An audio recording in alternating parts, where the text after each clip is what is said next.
டேஸ்டான mushroom gravy. கேஸில் ஒரு பேன் வச்சு எண்ணெய் சேர்த்துருக்கேன். 4 லவங்கப்பூ, ஒரு பட்டை, 2 பிரிஞ்சி எல்லாம், பொடியாக கட் பண்ண வெங்காயம் 2 சேர்த்து நல்லா வதக்கி விட்டுறலாம். வெங்காயம் நல்லா வதங்கின பிறகு 1 ஸ்பூன் இஞ்சி பூண்டு பேஸ்ட்டு சேர்த்து அதையும் நல்லா வதக்கி விட்டுறலாம். 2 தக்காளியும் மிக்ஸி ஜாரில் அரைச்சி சேர்த்துக்கிறேன்.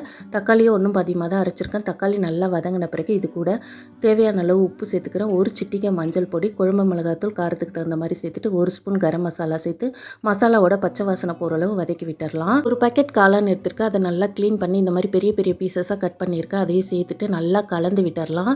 கலந்து விட்டுட்டு அப்படியே மூடி வச்சுருங்க.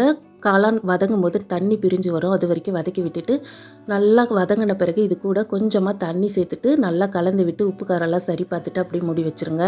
தண்ணிலாம் வற்றி எண்ணெய் பிரிஞ்சு நல்லா கிரேவி ஸ்டேஜுக்கு வந்திருக்கும். இந்த ஸ்டேஜில் 1/2 ஸ்பூன் மிளகுத்தூள் தூவிட்டு நல்லா கலந்து விட்டுட்டு கடைசியாக மல்லித்தழை தூவி இறக்குனா அவ்வளோதான், சூப்பரான காளான் கிரேவி ரெடி ஆயிடுச்சு. ரொம்ப டேஸ்ட்டாக இருக்குங்க. இட்லி, தோசை, சப்பாத்தி, பூரி, சாதத்து கூட ட்ரை பண்ணி பாருங்கள்.